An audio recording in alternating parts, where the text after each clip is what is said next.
Salut à tous, c'est Mega et on se retrouve dans une nouvelle vidéo où on va critiquer le second long métrage du réalisateur américain Panos Cosmatos, je crois qu'il est d'origine italienne. Du coup on critique Mandy. Mandy bon, on va en parler mais qui est un très grand film, qui est mon premier coup de cœur de l'année dans les films sortis avant 2023. Vous savez je fais une liste des films sortis avant 2023 que j'ai vus, films de 2023. Et Mandy, je pense, c'est le meilleur de ceux que j'ai découvert cette année, hors film de 2023. Ce film est irréprochable sur pas mal de points, hein. Bon, il y a des petits points où je pense qu'on pourra regarder un peu. Mais, bref, commençons tout de suite. Mandy Panos Cosmatos, c'est tout de suite, et maintenant, allons-y. Pour commencer, j'ai pas vu le premier film de Panos Cosmatos.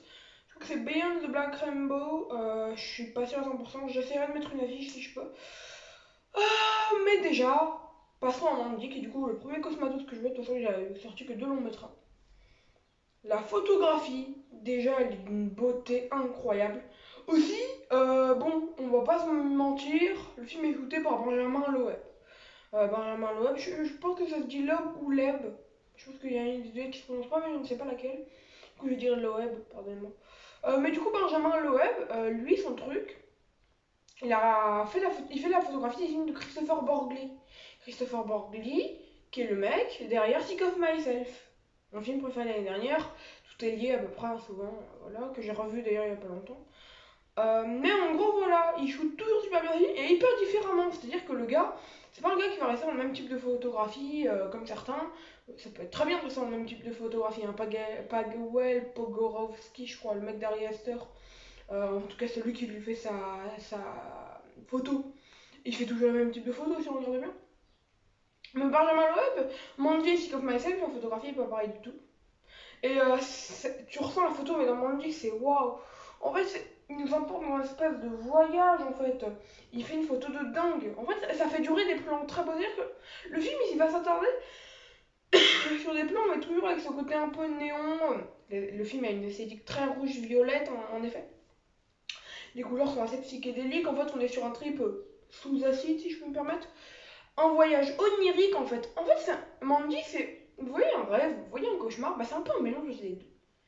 C'est un truc que t'aimes, mais d'un autre côté, t'as envie d'en sortir, mais c'est ça qui fait le cinéma d'horreur. Puisque t'as envie d'en sortir, t'as envie d'y rester. Tout le paradoxe de ce cinéma-là. Mais en gros, c'est une fantasmagorie tout simplement incroyable, ouais. J'adore voir ce genre de films, les films psychédéliques, comme ça, les films colorés, ça je trouve ça super cool. Je prends souvent l'exemple d'Afterblue que vous voyez très peu, mais voilà, j'ai la fiche ici.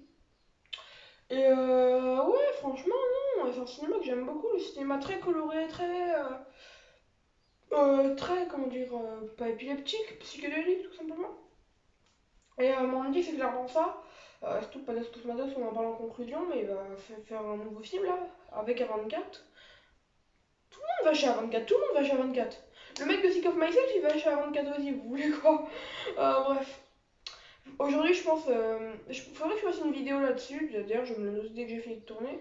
Et désolé, je m'écarte. Hein. Mais vraiment, je pense que faudrait qu'on ait un truc sur A24. Parce qu'A24, vraiment, c'est l'une des seules manières de se démarquer aujourd'hui. Donc franchement, ouais. Hein. Je trouve aussi que scénaristiquement, le film fait très bien évoluer les relations interpersonnages. Je trouve la relation entre Mandy et Red, qui est développée sur 15-20 minutes, dantesque cette relation. Je m'attendais pas à ce qu'il arrive un truc à Mandy aussi rapidement, je connaissais pas trop le synopsis, c'est tout le bordel. Mais Mandy, waouh, désolé, mais c'est incroyable en fait. Pour finir, enfin non pas pour finir puisqu'il y a d'autres points que j'aborderai. Non, en fait si. Pour finir, la bande son elle est incroyable. Vraiment tout est incroyable dans ce film, du scénario et tout. Après je suis d'accord avec les critiques de... Alors il y a des critiques qui sont encore plus dures que ça qui disent qu'il n'y a pas de scénario. Je dirais juste que le scénario est moins développé que l'esthétisme. L'esthétisme est développé à mort. Contrairement à la mise en scène tout le bordel. Et contrairement au scénario, aux personnages et tout, qui sont un peu moins développés, mais ça reste excellentissime. Ça reste excellentissime. Et au fait, niveau casting, Andrea Riseborough, que je suis pas un grand fan.